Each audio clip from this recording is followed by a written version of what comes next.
Assalamualaikum warahmatullahi wabarakatuh. Alhamdulillah kafa, salatu wassalamu ala sayyidil habibil mustafa wa ala alihi wa ashabihi ahli sidki wal wafa. Wa ba'du. Alhamdulillah. Baik para sahabat, para sedulur semua yang dimuliakan Allah Subhanahu wa taala.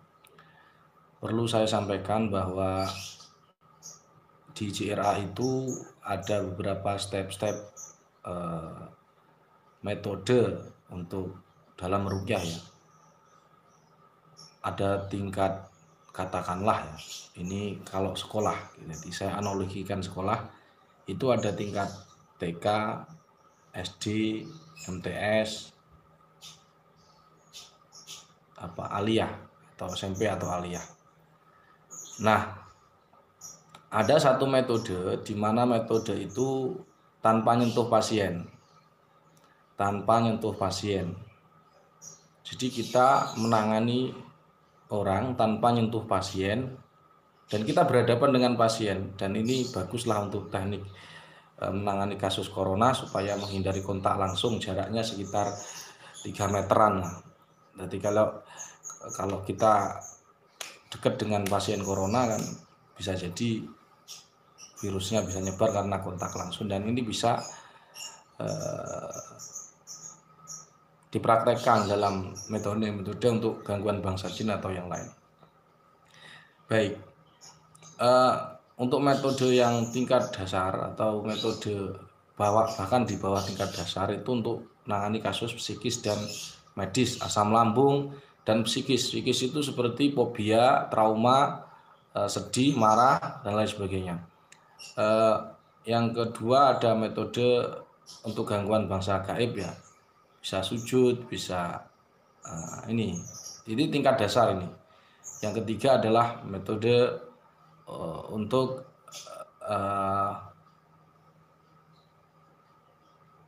teknik isyarah yang akan saya bahas yang ini. Nah, di teknik isyarah itu di atasnya masih ada beberapa metode yang tidak saya bisa sebutkan di sini. Saya ulangi, teknik isyarah ini pertengahan ya, yaitu metode pertengahan. Di atasnya masih ada akdul lawaid dan ada yang lain, tapi tingkatan-tingkatan ini tidak tidak hierarkis, artinya kalau sudah paling atas berarti dia ahli, begitu, tidak seperti itu. Jadi cuman pembagian saja, jadi tidak bersifat hierarkis tingkatan-tingkatan dalam konteks kalau metode ini lebih ampuh dari ini, tidak seperti itu. Karena sebenarnya untuk menghadapi kasus terutama gangguan bangsa jin itu tidak ada yang melebihi metode sabar. Saya ulangi, tidak ada metode yang melebihi sabar, walaupun sudah metodenya katakanlah aliyah seperti itu atau SMA, tidak ada satupun metode yang melebihi sabar. Karena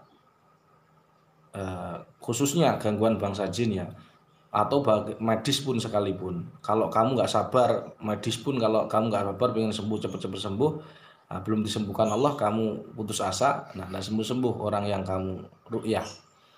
Bahkan dirimu sendiri kalau tidak istiqomah ya, Allah belum berkenan menyembuhkan.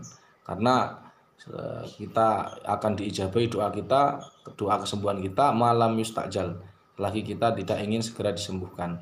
Tapi kalau kalian ingin segera disembuhkan, maka bisa jadi menghambat kesembuhan itu tadi. Baik, di sini saya akan menjelaskan metode isyarah, yaitu metode tanpa menyentuh pasien untuk gangguan bangsa jin.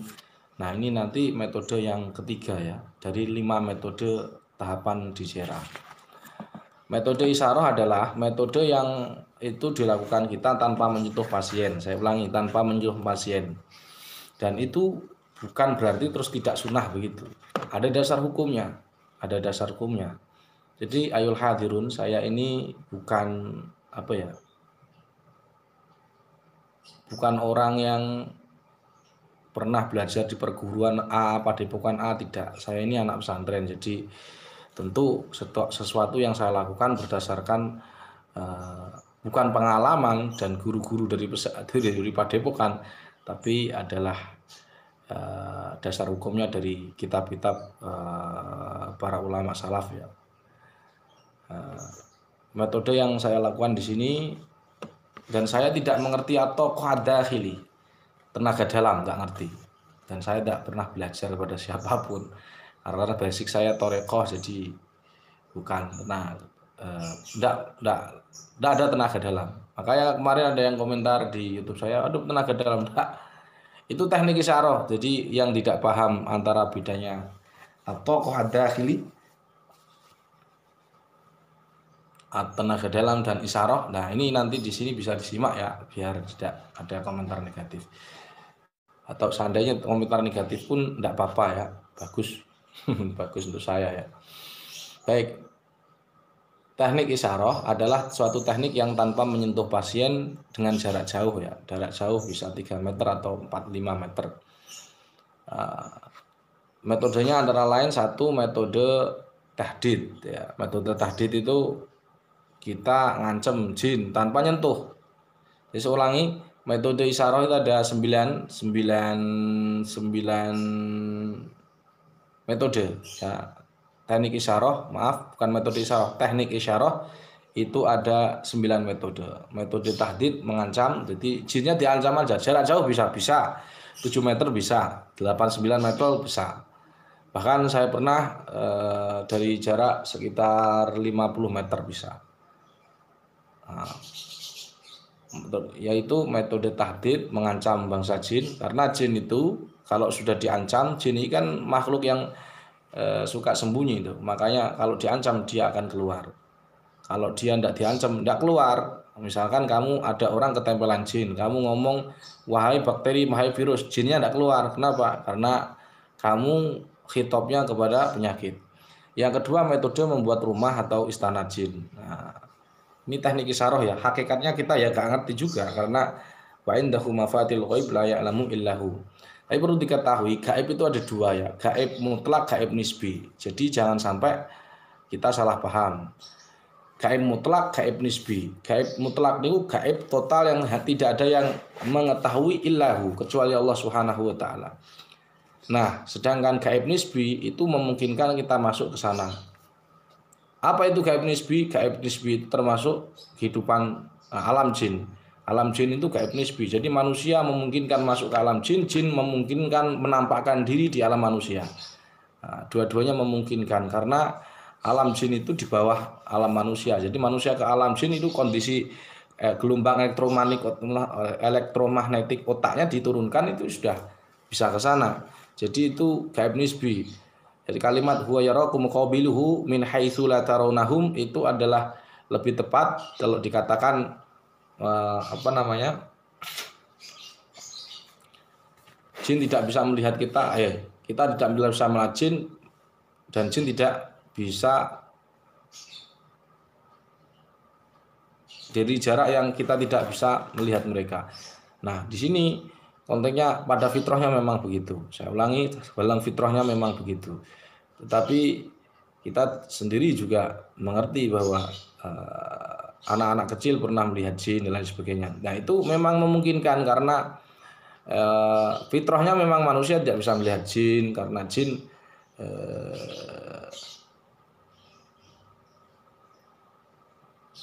dan jin tidak bisa melihat manusia. Jika ada satu ilmu ya. Contohnya ketika Rasulullah SAW mengatakan Bismillahilladzi, kalau kamu pengen auratmu tidak terlihat jin, baca Bismillahilladzi la ilaha illahu, maka jin gak akan bisa melihat kita. Apakah bertentangan dengan ayat wa yarakum wa qabilu min haitsu la tarawnahum? Enggak, karena sudah keluar fitrah. Membuat rumah jin, saya ulangi, yang membuat rumah jin atau istana jin, metode mengunci jin, metode jarak jauh, metode telunjuk jari, tatapan mata, lemparan ya, menggunakan tisu. Jadi kita tidak nyentuh pasien. Metode membuat melepas ikatan gaib. Jadi kalau ada yang kena sihir, kamu bisa lepaskan ikatan gaibnya di tubuhnya jin itu. Jadi jin itu kalau makanya disebut uqad, wa min syarrin nafasati fil uqad. Dan dari kejahatan penyihir wanita yang mengikat bukhul ya, mengikat sesuatu yang meniupkan sesuatu di ikatan. Artinya misalkan kita mau nyantet orang ya, itu biasanya orang-orang itu para dukun itu kalau sesuatu diikat di benang-benang terus dibacain, dirapeli mantra-mantra. Nah ini ruqyah batil ya, mantra yang batil. Kemudian khodamnya masuk dan fatalnya khodamnya itu nggak ngerti kenapa dia masuk ke situ, terus dia akan terikat. Nah ikatan ini bisa kita lepas dengan teknik isyarah. Itu kita hanya isyarah saja dengan jarak jauh dengan satu ayat tertentu ya. Nanti kalau ingin mengerti caranya bisa ikuti pelatihan-pelatihan di CRA ya. Karena harus talaki supaya tidak salah paham.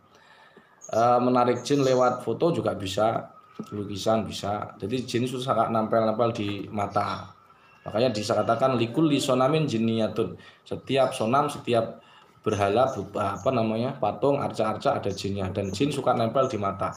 Tidak hanya di mata, bahkan di lukisan dan juga di boneka yang matanya seperti mustika ya.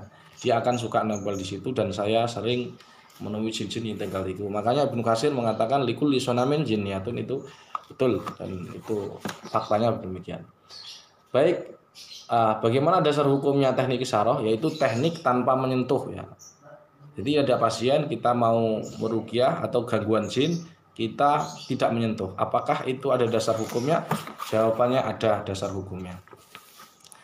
Bismillahirrahmanirrahim, yaitu di kitab Hayatul Hayawan. Nih kita enggak Hayatul Hayawan. Wah, tulisannya Malik ini. Pokoknya itulah ini. Karya Syekh Kamaluddin Muhammad bin Musa bin Isa Ad-Damiri. Jadi bukan saya ngawur ya. Misalkan saya memberi resep, teknik membuat rumah jin caranya begini-begini, ngawur. Enggak ada dasar hukum. Enggak. Santri ya harus ada dasar hukumnya, tidak ngawur. Cuman kan di buku itu kalau mau saya jelaskan lama kan menjadi bukan buku ruqyah lagi. Ya kayak buku fikih. Bismillahirrahmanirrahim. Dasar hukumnya di kitab banyak sebenarnya, di Luqatul Marjan, di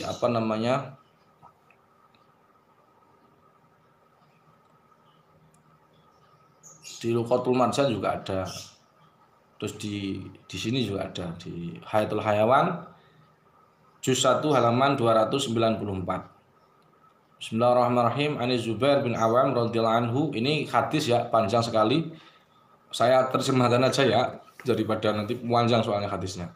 Dari Zubair bin Awam radhiyallahu anhu, qala shalla bina Rasulullah sallallahu alaihi wasallam yaum salat subhi. Rasulullah itu mau salat bersama Zubair bin Awam, kemudian di satu hari salat subuh di satu masjid.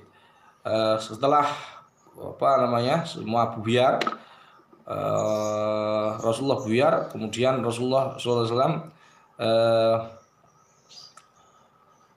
mengatakan, siapa di antara kalian yang ingin mengikuti aku kepada utusan bangsa jin malam ini?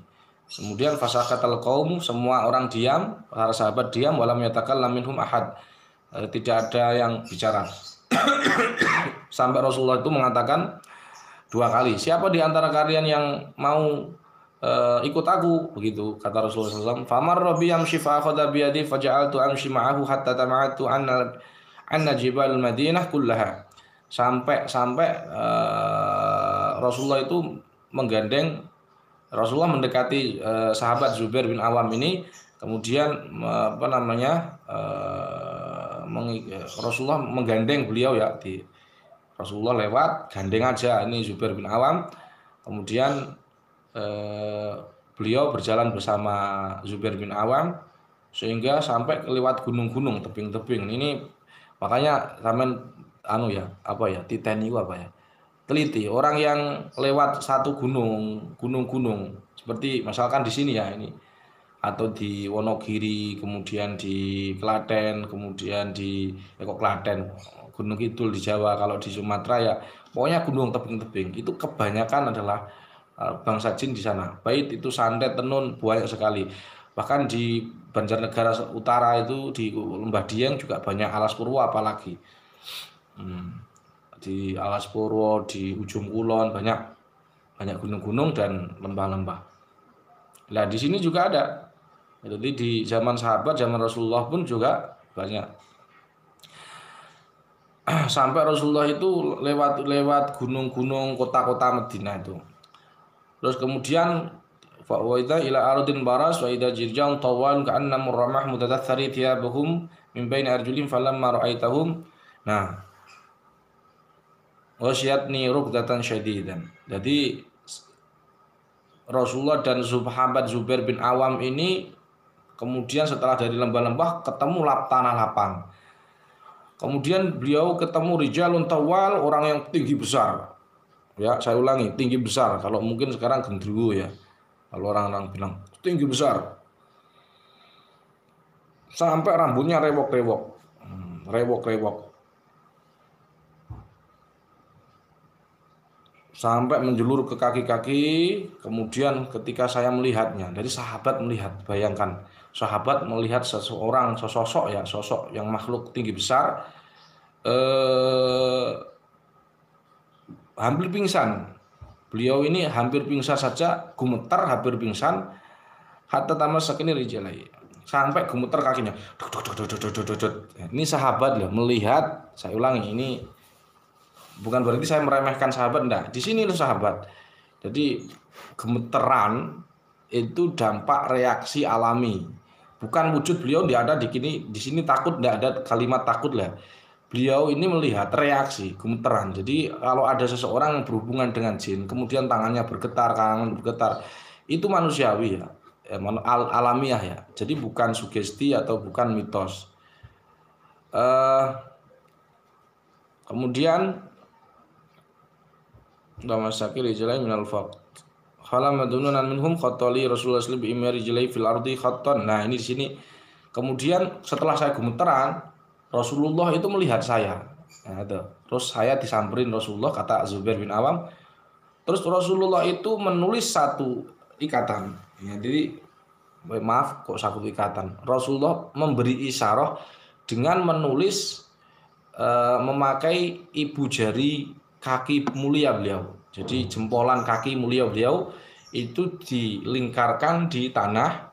Kemudian Rasulullah SAW setelah membuat lingkaran di tanah itu, Rasulullah mengatakan demikian. Uqud fi wasatih, Zubair bin Awan, Zubair, kamu duduk di tengahnya.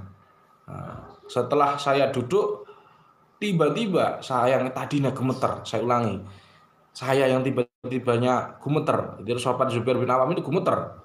Nah, setelah gemeter, tadi setelah masuk ke ruang lingkaran yang sudah diisyarai Rasulullah dengan jempolan kaki mulia beliau, itu dzaba anni kulli syai'in kuntu ajdahu min raibatin. Jadi aku gak mamang blas, tidak gemeter, tidak ada rasa apapun, tenang banget setelah ada lingkaran pagar ya. Ini kalau orang sekarang mungkin bilangnya pagar.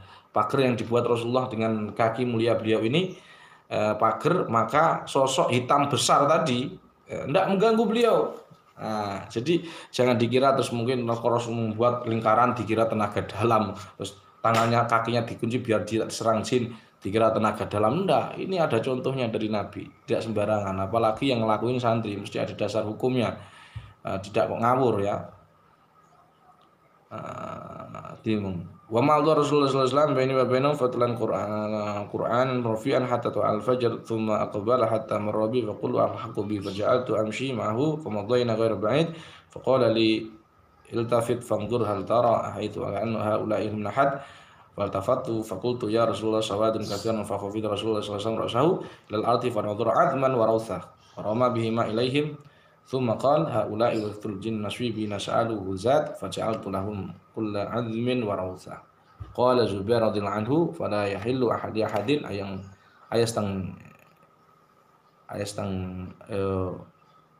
ayastang jabi azmin wa rawthah.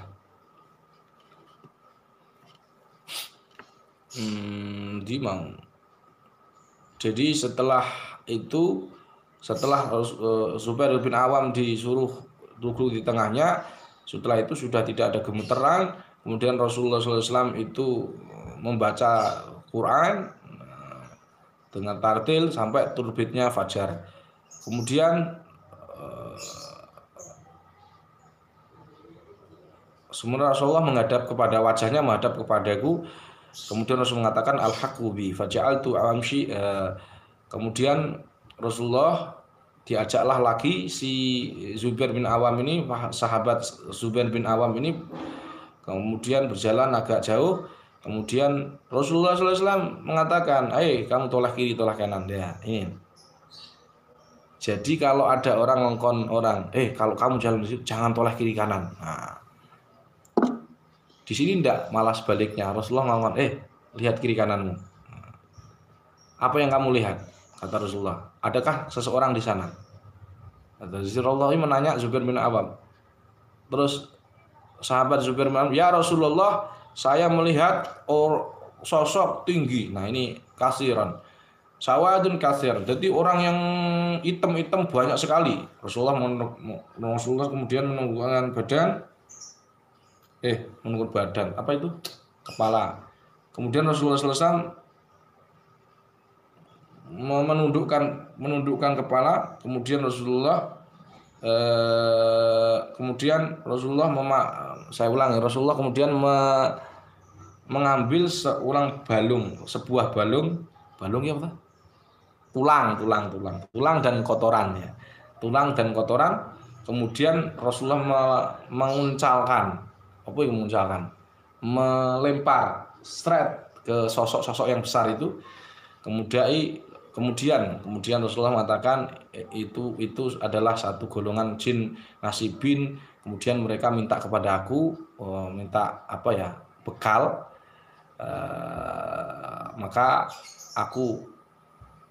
Maka saya jadikan, kalimat Rasulullah, saya jadikan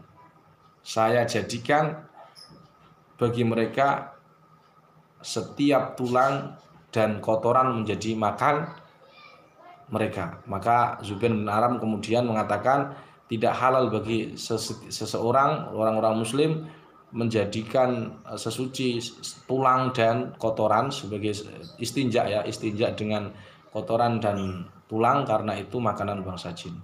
Nah, apa kesimpulannya? Banyak kesimpulannya. Pertama, Rasulullah SAW juga melihat jin itu di sini sahabat Zubair bin Awam. Kesimpulan apa hikmahnya? Pertama, dasar hukum di syariah itu jangan khawatir, semua ada dasar hukumnya. Jadi kalau ada komen-komen negatif, saya kira wajar lah, itu manusiawi.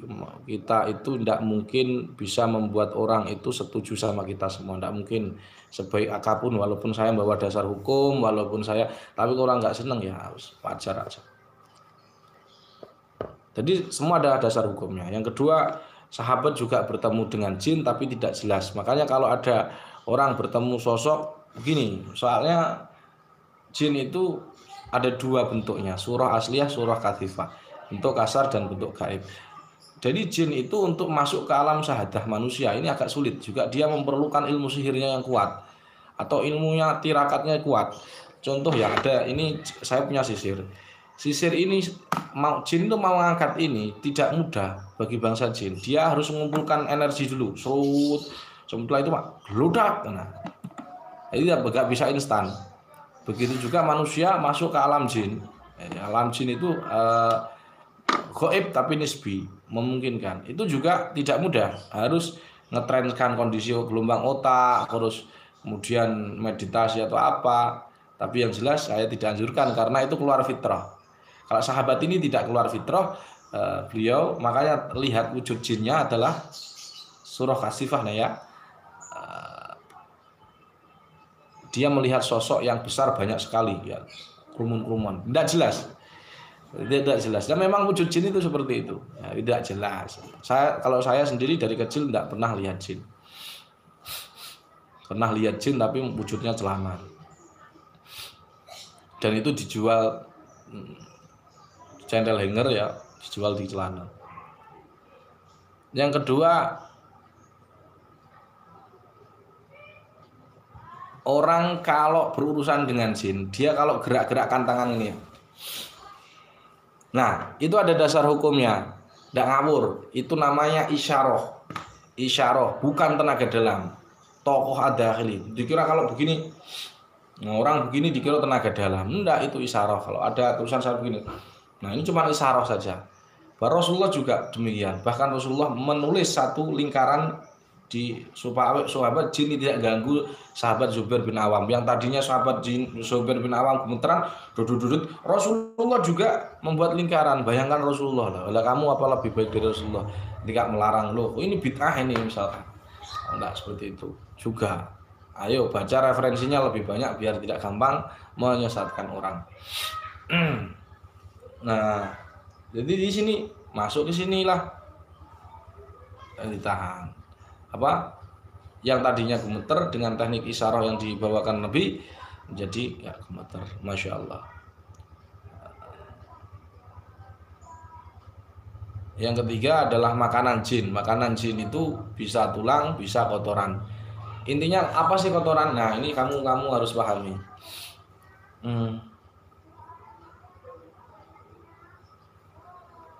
Jin itu memakan sisa-sisa manusia ya. Kotoran itu kenapa disukai jin? Karena ya seperti saya pernah dulu di buku di postingan saya ini, maaf di channel saya ini ada ketika jin puasa-puasa kan tak tanya jinnya, kamu makan nggak? Puasa nggak? Saya muslim tapi saya nggak puasa. Loh, lah kok nggak poso? Kok nggak puasa kamu? Kamu makan apa pagi tadi? Saya makan tae, kotoran manusia itu. Nah, itu wajar jin muslim ya. Jadi kalau jin muslim makan kotoran dan juga makan tulang itu ya. Pertanyaannya kenapa kotoran? Kotoran ini baunya nyengat ya. Jadi jin ini suka bau nyengat seperti menyan, kembang melati. Makanya orang kalau pesugihan itu sate tapi harus dibakar. Kalau udah dibakar sengatannya enggak ada. Nah, jin itu kan penciumannya tajam. Makanya saya sarankan ya, ini di orang-orang pelet di YouTube juga Masya Allah waliyadzubillah banyak sekali. Tapi nggak tahu mahabbah pelet menggunakan khuddam ini sihir ya. Jadi saya ulangi, pelet yang menggunakan khuddam, mahabbah yang menggunakan khuddam. Tapi kalau mahabbah tidak menggunakan khuddam tidak masalah. Contoh, istrimu kamu biar cinta kamu, kasih aja di bawah bantalnya 1 juta. Nah, itu mahabbahnya tambah berat terhadap kamu. Nah, itu tidak masalah tanpa khuddam ya. Tapi kalau pakai khuddam, kamu misalkan fotonya kamu bacain sesuatu, dirapelin, dikasih menyan, terus bawahnya ditulis sesuatu, dirapelin yang mengikat khuddamnya masuk. Karena apa? Pertanyaannya khuddamnya masuk karena dia mencium bau menyan tadi. Seret gitu masuk. Kemudian makanya orang yang mau berhubungan dengan jin harus bakar menyan supaya ngundang jin ya.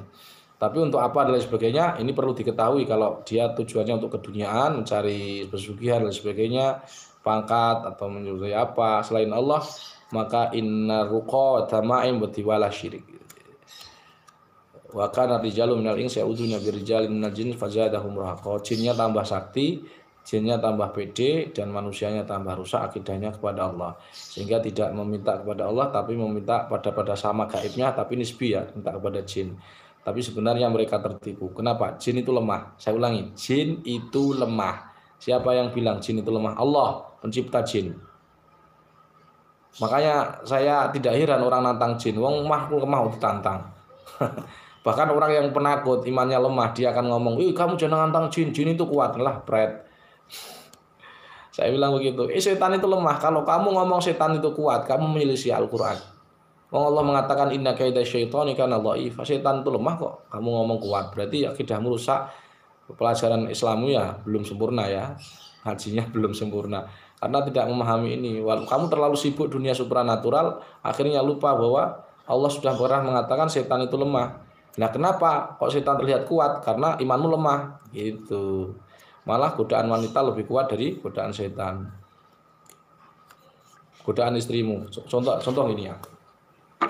Kamu nggak percaya setan itu lemah, jadi godaan istrimu itu lebih berat daripada godaan setan. Kalau nggak percaya beginilah, saya mau buktikan. Taruhan siapa saja yang melihat video saya ini. Kamu ambil gelas itu taruh di depanmu begini.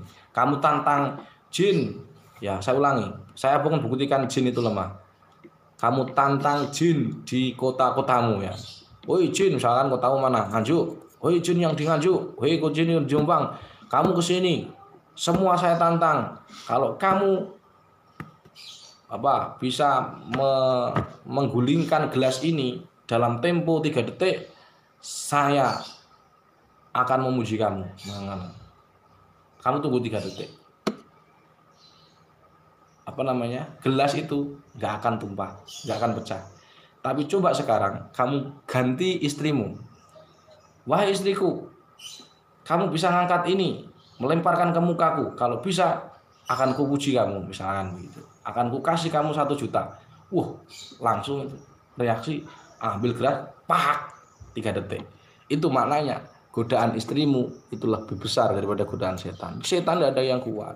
Kalau kamu ngomong setan kuat, menyelisih Al-Quran.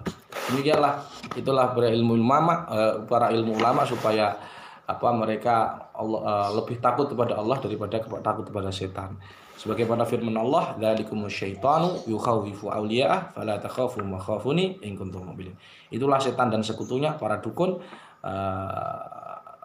yang dia ini yukhawifu awliya fala takhafu ma khafun. Jangan takut mereka, setan dan sekutunya, apapun bentuknya ya, entah kunyang, gendruwo, wewe gombel, banaspati, ndak usah takut. Dan juga segala sihir santet, tenun, lentrek, prinsip darmu gandul Pak Darmo, ndak usah takut.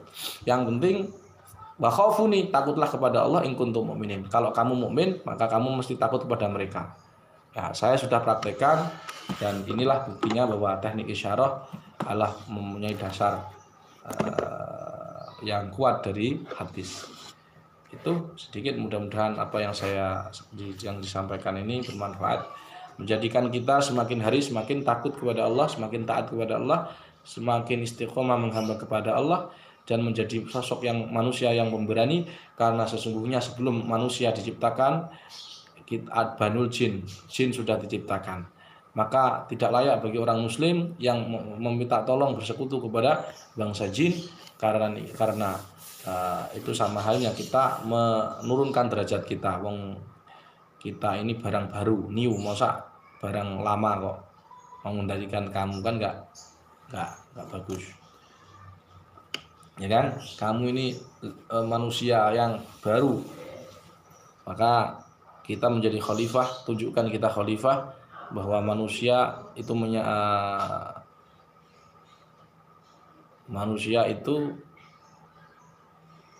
di atasnya jin dalam konteks kemampuan.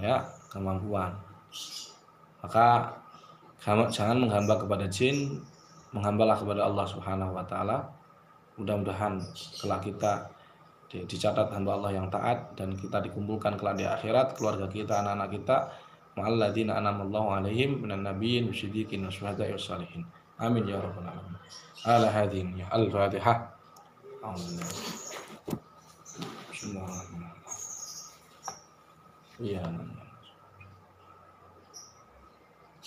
Subhanakallahumma bihamdika asyhadu an la ilaha illa anta astaghfiruka wa atubu ilaik.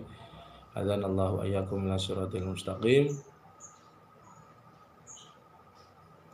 Assalamualaikum warahmatullahi wabarakatuh.